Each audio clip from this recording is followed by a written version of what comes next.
Môre julle, hoe gaan dit? Nee, goed, dankie. Ek sien so uit om met julle te kuier vanoggend en is altyd lekker om in die Afrikaanse diens te wees, want hierdie is verseker die beste diens, nê? Kyk, Christo het gesê ek moet dit sê, sorry. Christo het my baie mooi gevra, sê net dit en dan kan ek aangaan met my preek. Maar vanoggend is ons baie, ons sien baie uit. Ek dink vir die avontuur wat die Here vir ons het. En vanoggend wil ek julle 'n bietjie uitnooi op hierdie avontuur. Wat is die avontuur wat ons het? Wel, hierdie avontuur is ietsie amper wat die Here in ons hart kom sit het vir Kersfees. Nou in die afgelope paar weke, ons preek die hele tyd uit Lukas 2 uit, en die afgelope paar weke praat ons oor hierdie avontuur van wat beteken dit wanneer Jesus gekom het? Wat beteken dit wanneer Jesus ja gesê het om aarde toe gekom, om gebore te word, om die verlosser te wees? Wel, een ding wat deel van is van 'n avontuur is die teenwoordigheid. Die teenwoordigheid van Jesus Christus. Nou, wil jy nie gaan na jou man toe draai en sê, luister 'n bietjie meer teenwoordig wees. Luister as ek praat. En dan as 'n man sê, ek is altyd hier, liefie. Ek is soos die Heilige Gees, ek's net hier. Jy moet net luister, ek check. Maar ietsie van hierdie avontuur van Jesus Christus wys ons so 'n mooi prentjie dat Jesus was altyd teenwoordig. Hy was teenwoordig, selfs nou is hy teenwoordig. En wat kan ons leer uit dit uit? Wel, ek gaan vir ons Lukas 2 van vers 8 af lees. Jy kan na Lukas 2 toe gaan van vers 8 af. En ek wil hê julle met 'n paar van die goetertjies raak sien, soos wat ek saam lees. Kom ons lees lekker saam. Daardie nag was daar skaapwagters wat in die veld buite die dorpie hulle skape opgepas het. Skielik het 'n engel van die Here aan hulle verskyn en die glans van die Here, die heerlikheid van die Here, het op hulle geskyn. En hulle was vreeslik bang, hulle het vreeslik bang geword.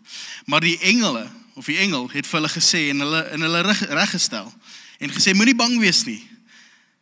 Hy het vir hulle gesê, ek bring vir julle goeie nuus van 'n groot blydskap wat vir almal inhou. Die verlosser, ja, die Messias, die Here is vandag in Bethlehem, die tuisdorp van Dawid, gebore. En dit is hoe julle hom sal erken. Julle sal 'n kindjie vind, in 'n krib lê, en doeke toegedraai is. Skielik was daar saam met die engele 'n groot groep engeling, en wat uit die hemel uitgekom het, en wat God geprys het, en sê eer aan God in die hoogste hemel, en vrede op aarde vir almal in wie hy welbehaag het. Toe die engele teruggegaan het, en na die hemel toe, sê die skaapwagters vir mekaar, kom ons gaan Bethlehem toe, en sien watter wonderlike ding het gebeur, soos die Here dit aan ons bekend gemaak het. Hulle het toe gegaan na die dorp toe, gehardloop, en vir Maria en Josef daar gekry, en vir die kindjie wat op die krib gelê het.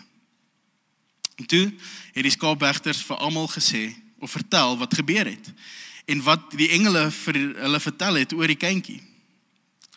Almal het die skaapwagters se verhaal gehoor, en was verbaas, maar Maria het stilweg hierdie dinge in haar hart bewaar en dikwels daaroor nagedink.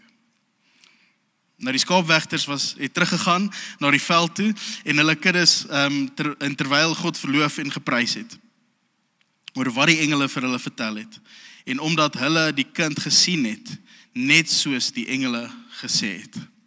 Nou, as ons hierdie storie hoor, hierdie salfie prentjie van hoe die engele die storie vertel en hoe die skaapwagters die storie sien, en in hierdie deel lees ons ietsie waar jy sien die mense hoe hulle reageer rondom die geboorte van Jesus. En ek wil julle hierdie vraag vra vandag.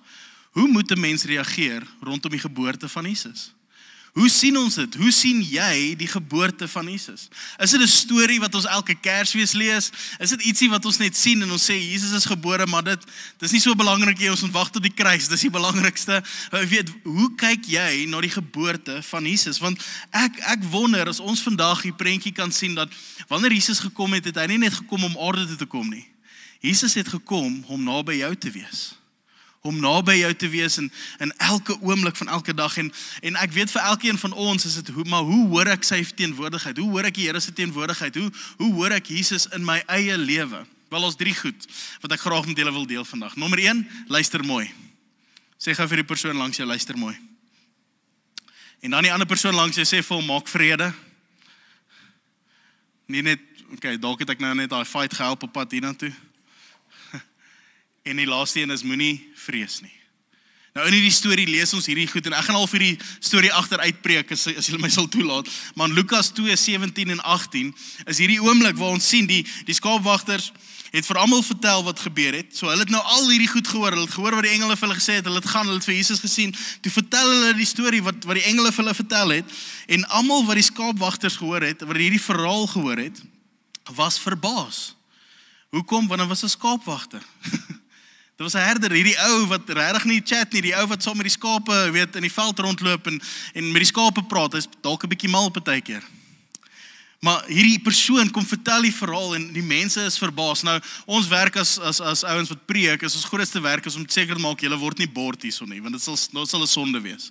Ek sê, as jy iemand luister wat preek en hulle maak jy 'n bord, ek dink daai ou hy moet 'n penalty betaal in die hemel, hy moet burpees doen as hy daar aankom of ietsie. Maar daar is hierdie werk wat ons doen en ek love hierdie stuk waar die herders gepraat het en mense was verbaas, hulle was so oorgeneem met hierdie storie. En ek dink, jy weet, dis my hoop elke keer as ons preek, dat ons dit kan oorbring, maar ons moet besef dat die herders nie die beste kommunikeerders gewas nie. Hulle was nie die beste ou om dit te doen nie, maar hulle was oortuig dat die Here met hulle gepraat het. Hoekom? Want die engel het met hulle kom praat. Jy sien die storie, dit is so eenvoudig, die herders hoor van die engel af.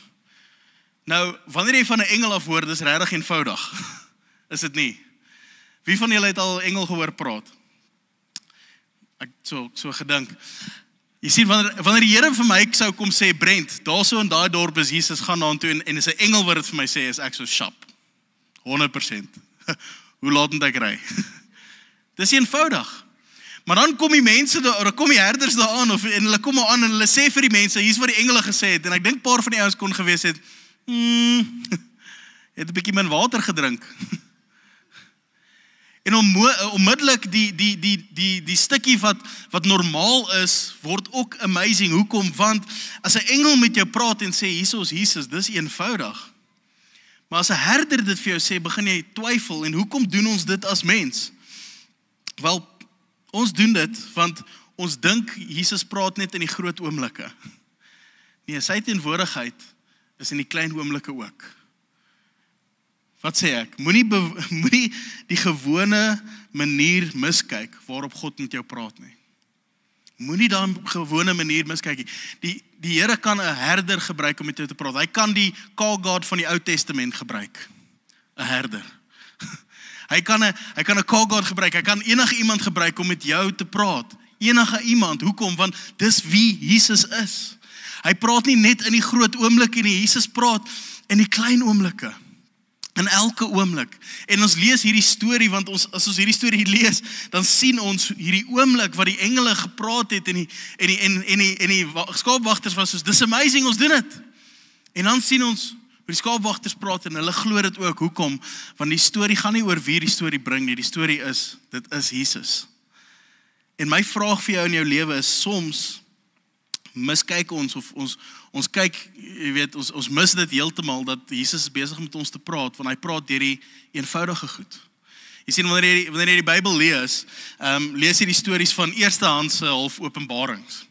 Nou, wat praat ek daaroor? Ek praat oor ouens soos met Moses en Dawid en Johannes en Paulus. Hulle het Jesus self ontmoet, persoonlik ontmoet. Hulle het vir God self ontmoet, persoonlik ontmoet. En omdat hulle dit gedoen het hulle geskryf en ons lees net hulle openbarings, eintlik. Die vraag is, wat is jou openbaring oor Jesus? Wat is jou openbaring oor Kersfees, oor hierdie kind, hierdie koning wat in 'n manger gelê het? Sien, Maria is die snaakse karakter in hierdie storie eintlik. Want Maria hoor hoe die skaapwagters praat. En sy het onthou van al twee kante af die storie gehoor, want 'n engel het al klaar vir haar vertel, en nou kom die skaapwagters.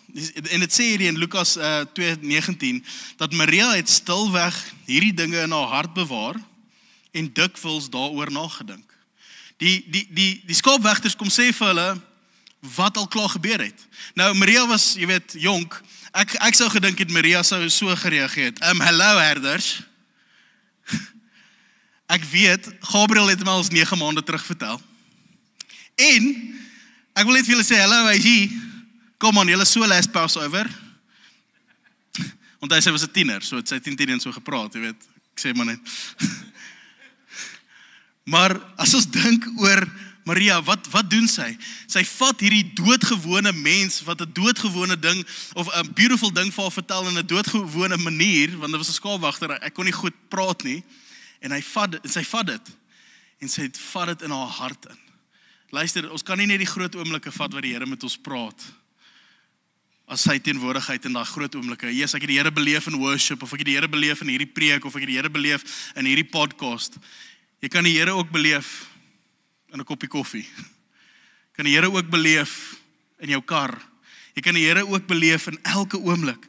My vraagie is, het jy al die storie van Jesus gevat en dikwels daaroor gaan dink, soos Maria sê, en dit ook bewaar in jou hart, dit gekoester in jou hart. Die doodgewone goed van die lewe kan ons dan koester.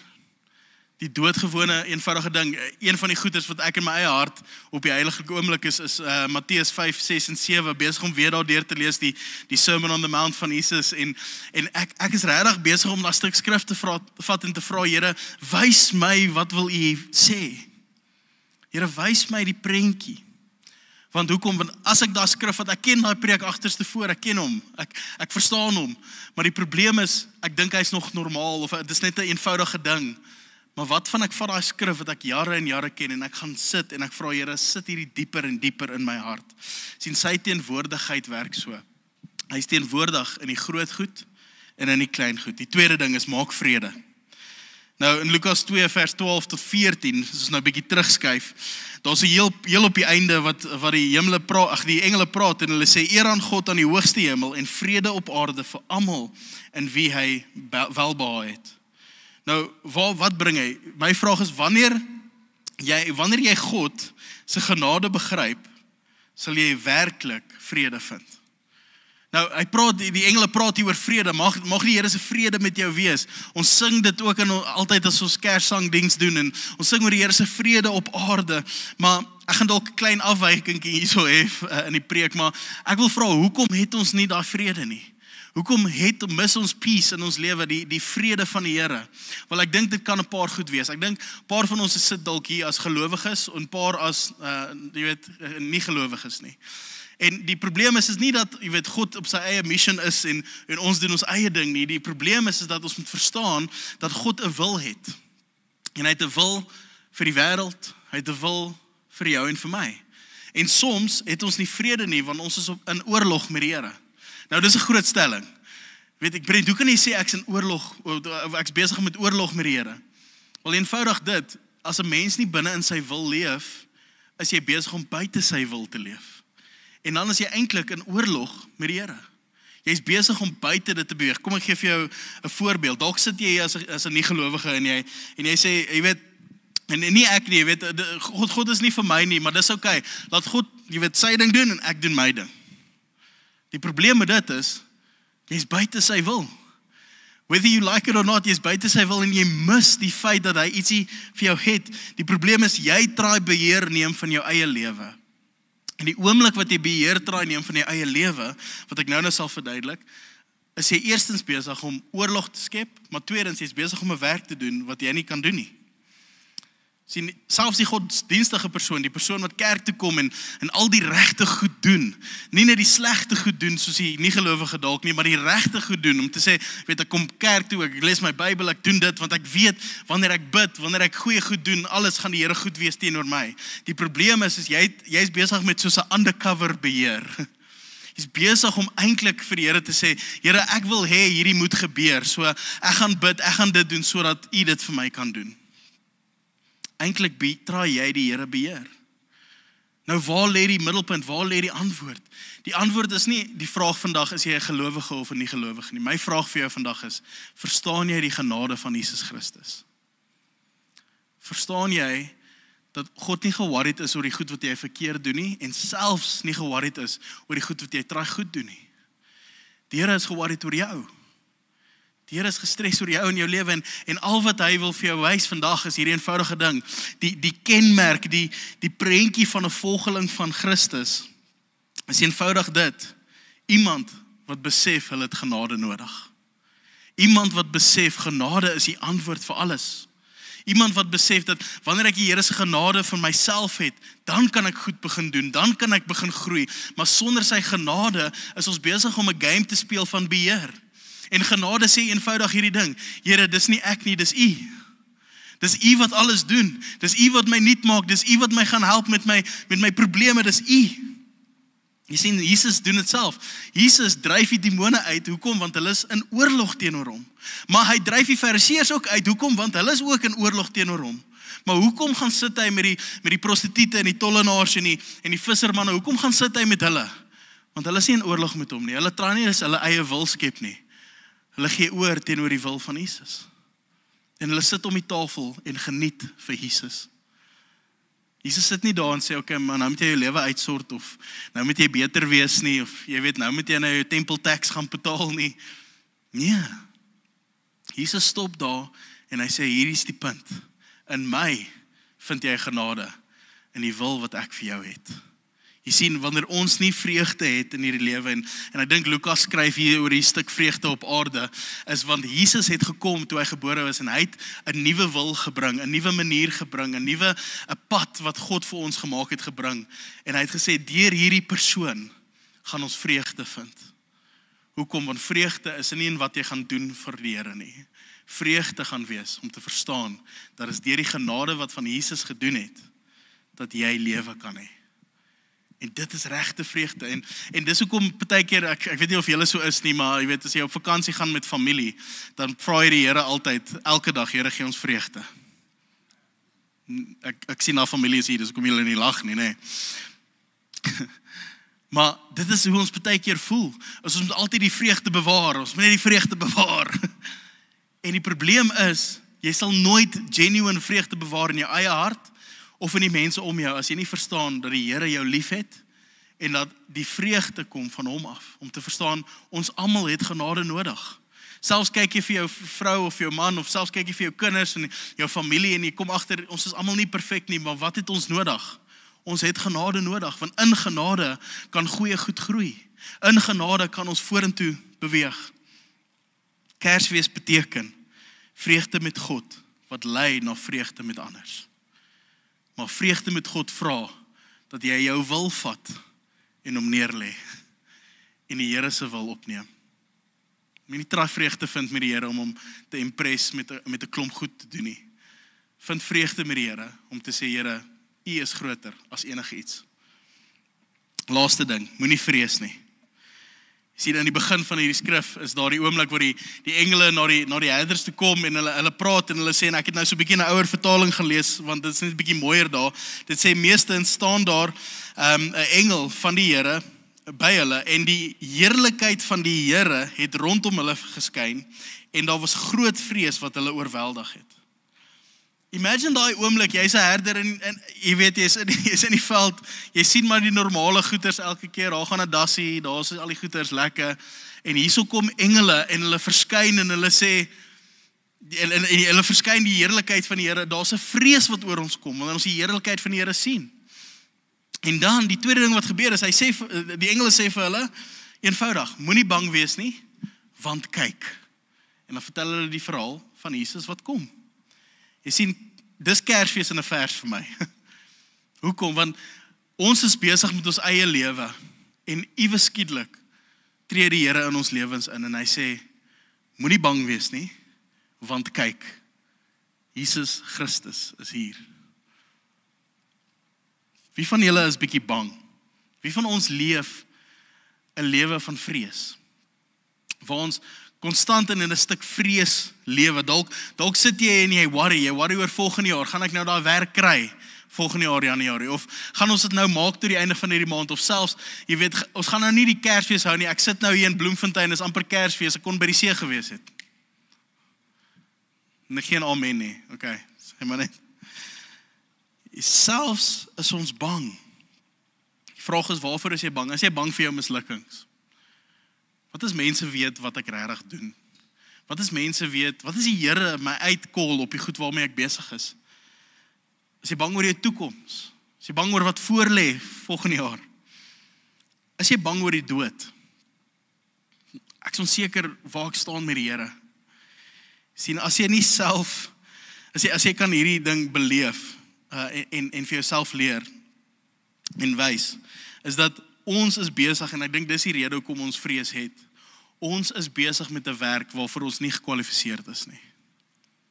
Wat beteken ek met dit?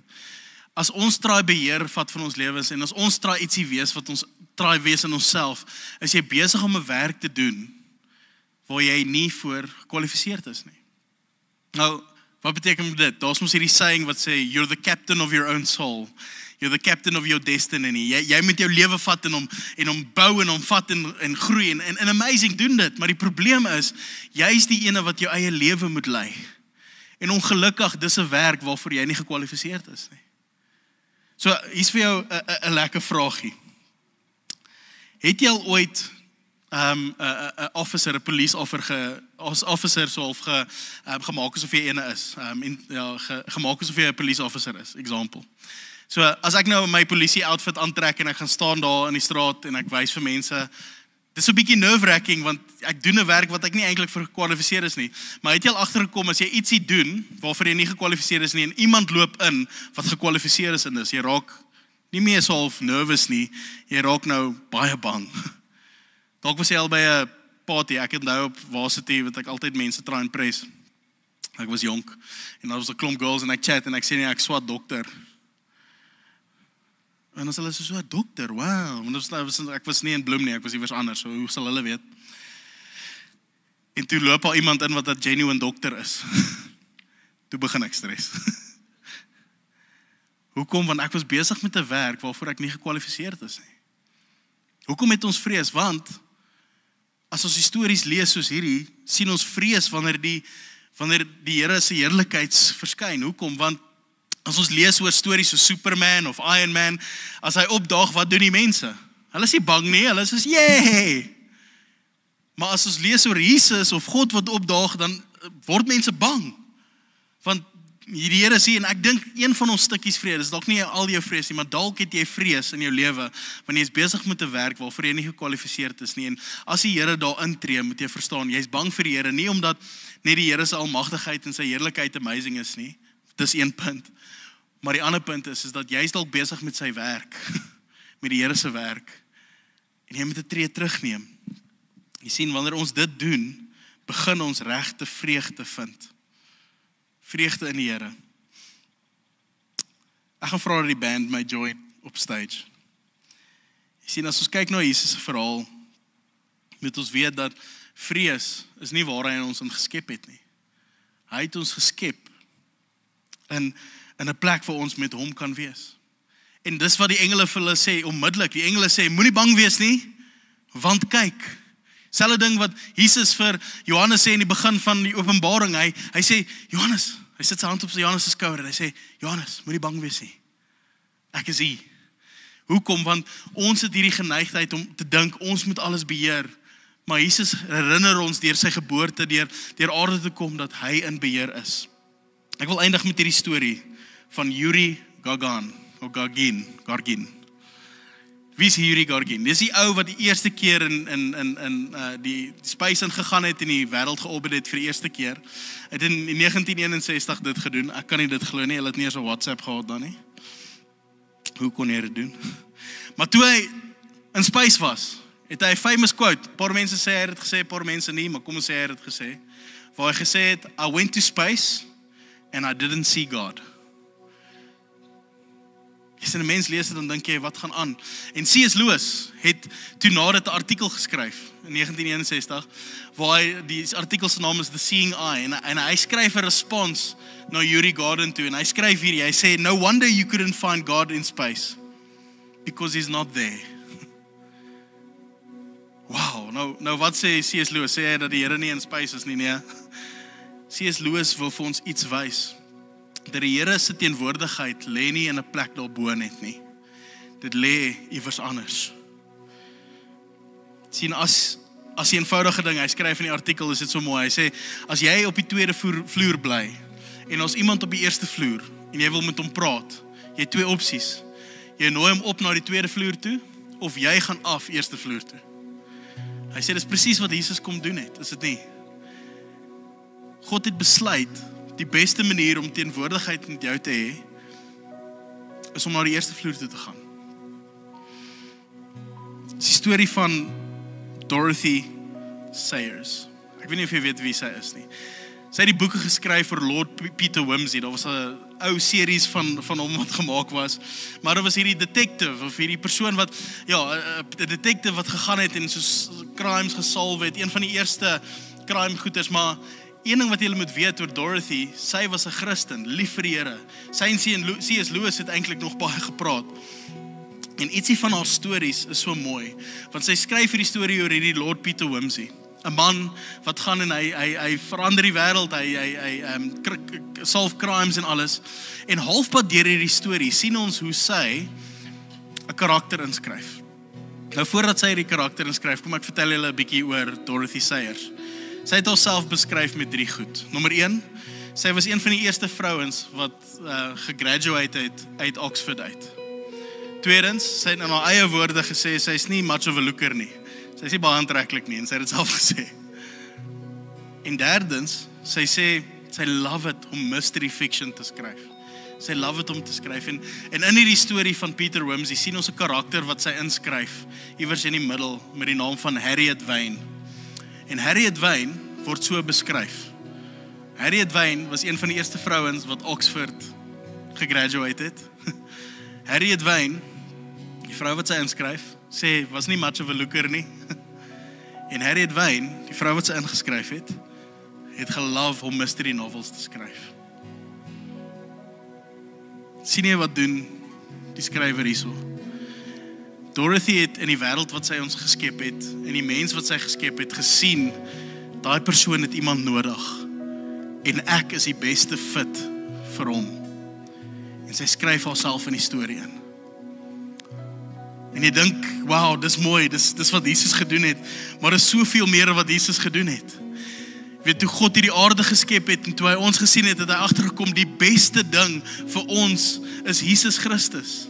En God skryf homself in die storie in diepte in ons lewe in flesh and blood, en alles, nie net van ver af nie, en dis kom C.S. Lewis sê, die Here is nie in space nie, hy is met ons. Hy is saam met jou. Sy heerlikheid word ons heerlikheid, sy vreugde word ons vreugde, sy vrede word ons vrede. Hy bring homself aarde toe van die hemel af, sodat ons saam met hom in die hemel kan leef. Ek wil julle hierdie vraag of sê, Jesus het dit gedoen, nie net om iets te vervul nie. Jesus het dit gedoen want hy het vir jou persoonlik lief. Jesus het gekom en homself in jou storie ingeskryf, sodat jy hom kan beleef. Jou mislukking, jou toekoms, jou vrees, jou lewe, het hy homself ingeskryf. Vraagie, hoe moet ons reageer op die geboorte van Jesus Christus? Kan ek julle vra om te staan? As ons hierdie storie hoor, hoe reageer 'n mens? Hoe reageer 'n mens vir iemand wat na jou gekyk het en gesê het, ek gaan my alles vir jou gee, ek gaan selfs myself vir jou gee? Hoe reageer 'n mens? As jy kyk na die Here se liefde vir jou, ons kan reageer en sê dankie, ons kan reageer en sê, Here, ek gee my lewe, ons kan reageer op soveel maniere. Maar dink die engele van hulle perspektief af gee hulle vir ons 'n prentjie. En daai stuk skrif waar hulle sê, moenie vrees nie. Behold. Kyk na die Here. Dis al. Dis die enigste manier om te reageer op die geboorte van Jesus. Ons kan stories vertel, ons kan slim wees daaroor, of ons kan vandag sê, Here, ek draai my eie ding, maar kom agter, u genade is al wat ek kort. Here, ek draai my eie goed, maar ek kom agter, ek draai beheer neem van my lewe, maar dit is nie die antwoord nie. Die antwoord lê in dit.